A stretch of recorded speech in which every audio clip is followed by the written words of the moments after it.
Joining us again on the Sunrise Morning Show is Tonia Khouri. She's president of In Defense of Christians. Good morning, Tonia. Good morning. It's nice to be with you again, Annie. It is nice to have you back, and we are going to be talking today about IDC's advocacy priorities for 2022. So just to start us off, take us through them. What are they? Yes, absolutely. Well, first, I think we need to remember why IDC is here, why we do what we do, and it's unfortunately because Christian persecution is getting worse. And IDC's work began 8 years ago with ISIS, but it will not end with ISIS. You know, they were just a symbolic of what is coming. Some threats will come from groups affiliated with ISIS, such as Boko Haram in Nigeria. Some will be more sophisticated, such as Iran and Turkey and their terrorist proxies. And many threats against religious freedom will come from their own governments. But we always have to remember that we're commanded not to be afraid. You know, we're also commanded to help those in need.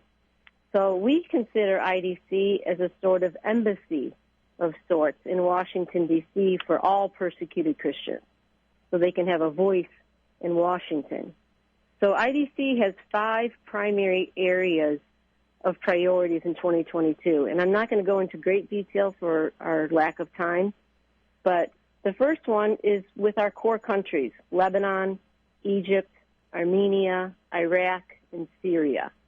And we're going to convene a high-level meeting on Lebanon in Washington, D.C. in the early part of this year. And we're going to continue to advocate for equal citizenship in Egypt.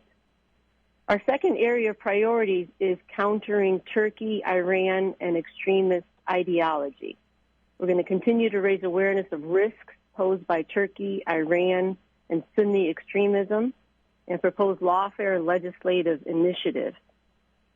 An area where we are going to grow our advocacy is in Africa and the Far East. And this includes horrible things, the genocide that's happening in Nigeria right now, Ethiopia, and elsewhere. And a new area, Annie, that we're going to be focusing on is the human trafficking of persecuted Christians in the Middle East. And this is primarily concerning Filipino Catholics that are being trafficked through the Gulf states. Wow. And then we're also going to have dialogues among the Abrahamic peoples. We're going to plan on hosting a Lebanese diaspora discussion here in Washington, D.C. or in New York City, and have a panel on post-conflict reconciliation. So those are our top priorities for 2022. I would like to hit on that fourth one that you mentioned, just because that's new to our listeners. We've done a lot of discussions with IDC about Lebanon and Egypt and Armenia, Iraq and Syria, Turkey and Iran, and even a little bit about Africa, though that's something that I hope we can talk about a lot more in the future, raising awareness of that. But tell us more about what you have found in terms of human trafficking in the Middle East. So human trafficking, like I said, primarily is Filipino, who are primarily Catholics. And what has going on is the UAE, the other Gulf states, they are targeting these women in the Philippines with promise of work coming over into the Gulf states so they can, provide for their families. So they give them a 30-day work visa. They come over, but then they lock them in a room for 30 days until their visa expires. And then they are shipping them to wealthy families in Syria as pretty much indentured servants, as slaves. Most of them don't get paid. They take away their phones so they can't call their families. Many of them are beaten. Some of them are assaulted. It's human trafficking that they're taking them through the Gulf states into Syria, into wealthy families. And we recently discovered what is going on there. And this, because it deals with Catholics, we are going to really be focusing on that in 2022 to raise awareness. Again, we're going to be meeting with embassies, with human rights groups, and with governments to raise awareness on the situation. Wow. I mean, God bless. Yeah, you I will for keep it. you. I will keep you updated on that one, Annie. Yeah, please do, and and this point of dialogue. So we were talking to Deacon Chris last week, who has a fellowship with IDC, going to be working on this issue in particular. But what would you say is the importance of engaging in dialogue in the work that you do at IDC? Well, dialogue is everything because you come from 2 points of view, right? And my history, my husband is Lebanese, and there needs to be more dialogue between the Lebanese people and the Abrahamic people because that's how you start peace, right? And that's how you open up marketplace and trade.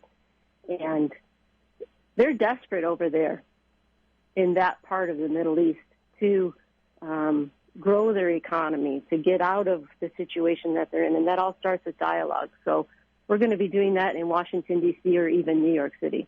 Awesome. Now, just before we let you go, can you just remind us about how In Defense of Christians is going to approach accomplishing or achieving these goals that you have for 2022?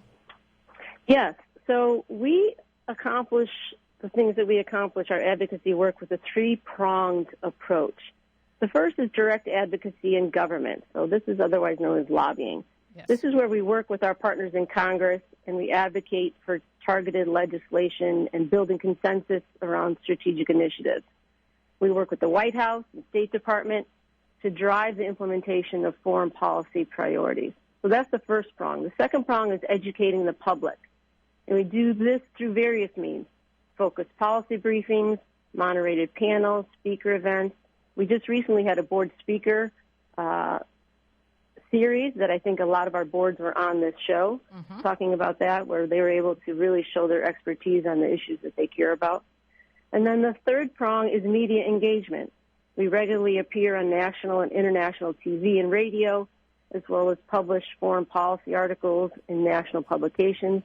So with this three-prong approach, that's how we do the work of the Lord in the language of Washington. Well, we are glad to be a part of that third prong here on the Sunrise Morning Show and look forward to continuing to partner with In Defense of Christians in leading the charge on this advocacy for persecuted Christians around the world. We've been talking to Tonia Khouri from In Defense of Christians, which is linked at sunrisemorningshow.com. Thank you so much. Thank you so much, Annie. Thank you for your support. Absolutely.